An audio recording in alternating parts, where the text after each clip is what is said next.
Solve the inequality 4x over 3 plus 1 is less than or equal to 3x minus 5 over 2 for x values elements of the real number set. Like an equation, we start by clearing the inequalities of fractions. We multiply each term on both sides by the lowest common denominator, which is 6. So 3 times 2 is 6, so we're going to multiply across by 6. So it's going to be 6 multiplied by 4x over 3 plus 6 times 1 is less than or equal to 6 times 3x plus 6 times minus 5 over 2. 6 by 3x is 24x, and 24x divided by 3 is 8x. 6 by 1 is 6. 6 by 3x is 18x. 6 by minus 5 is minus 30. Minus 30 divided by 2 is minus 15. Then we get the x's on the left and the numbers on the right. We're going to bring the 18x over the equal sign. It becomes minus 18x. And 8x minus 18x is minus 10x. We're going to bring the 6 over the equal sign. It becomes minus 6. And minus 15 minus 6 is minus 21. So we have minus 10x is less than or equal to minus 21. Now we need to multiply both sides by minus 1. This will cause the inequality symbol to change from less than or equal to greater than or equal to. So when we multiply or divide by a negative number, we flip the inequality sign the other way. So the less than or equal to sign has now become greater than or equal to. So we have 10x is greater or equal to 21. So x is greater or equal to 21 over 10. So what we could have done at this step was just divide it across by minus 10, which would have given us the same answer. But x is greater than or equal to 21 over 10, or 2.1. Alternatively, we could have changed the 1 and the 3x into fractions by putting them over 1. And we could have simplified the left-hand side of the equal sign, and then simplified the right-hand side of the equal sign, and then cross-multiplied. So 3 and 1, our common denominator is going to be 3. So 3 into 3 goes once, and it's going to be 1 times the numerator, which is 4x. Bring down the plus. 1 into 3 goes 3 times, and it's going to be 3 times the numerator, which is 1. So on the right hand side then we have 1 and 2, so our common denominator is 2. 1 into 2 goes twice, and it's going to be 2 times the numerator, which is 3x. Bring down the minus. 2 into 2 goes once, and it's going to be 1 times the numerator, which is 5. 1 by 4x is 4x, 3 by 1 is 3, all over 3. 2 by 3x is 6x, minus by 1 by 5 is minus 5, and that's all over 2. We've simplified the left, we've simplified the right, now we cross multiply.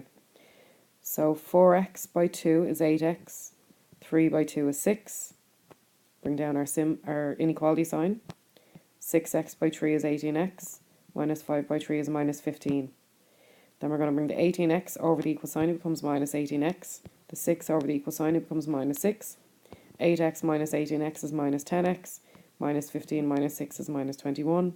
Divide across by minus 10 to get the x on its own. And we get x is greater or equal to 21 over 10, or 2.1, because again, we divided by a negative, so we flip the signs. A taxi cab charges a pickup fee of €4 and charges €0.75 or 75 cents for each kilometre travelled. Part 1, if x represents the number of kilometres travelled and y euro is the cost of that journey, express y in terms of x. Part 2, sketch a graph showing x on the horizontal axis. Part 3, Louise hails the taxi after a night out. After counting all of her change, she's exactly €9.50. She can either go home or stay with one of a number of friends. Use the graph to estimate the range of distances she can travel with the taxi. Part 4, use algebra to find the exact range of distances she can travel with the taxi. Part 5, find a way of estimating mentally the range of possible distances she can travel. So part 1, if x represents the number of kilometres travelled and y euro is the cost of that journey, express y in terms of x.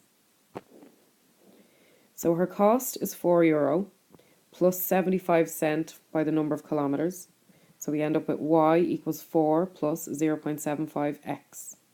Alternatively, we could do y equals 0.75x plus 4. Part 2, sketch the graph showing x on the horizontal axis. So this is our x-axis, this is our y-axis. We know that our y-intercept is 4, so we're going to start at 4 on our y-axis. and we can either substitute x values into our equation to get y values, or we could use the f of x function on our calculator. Either way, this is the line that we will draw. Part 3. Louise hails the taxi after a night out. After counting all her change, she has exactly €9.50. She can either go home or stay with one of a number of friends. Use the graph to estimate the range of distances she can travel with the taxi. So we draw the line across from 9.5 to the graph. So here's our y-axis. This is 8, this is 10, so this is about 9.5. We draw a line across until we touch our graph, and then we draw a line down. So we draw a line across from 9.5 to the graph and then down to the x-axis. This appears to reach the x-axis at about 7.3. The distance she can travel in the taxi we estimate to be given by x is less than or equal to 7.3. So she can go up as far as 7.3 kilometres approximately. Part 4. Use algebra to find the exact range of distances she can travel with the taxi. So using algebra, the distance, y kilometres, she can travel is given by y is less than or equal to 9.5. So we're going to swap the y in our equation that we formed for 9.5. So we have 4 plus 0.75x is less than or equal to 9.5. We're going to minus 4 to both sides. So we get 0.75x is less than or equal to 5.50. And then we're going to divide by 0.75 on both sides. So we get 5.5 divided by 0.75, which gives us 22/3, which gives us 7.33 approximately.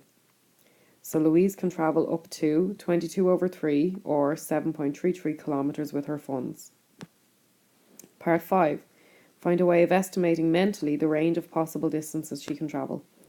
So if Louise subtracts €4, which is the pickup fee, from her €9.50 which she has €5.50 left. So she's €5.50 to pay for distance, and she has to pay 75 cents per kilometre. So roughly 0.75 multiplied by 7 is a little more than 5. So she can afford to pay up to a little more than 7 kilometres in the taxi.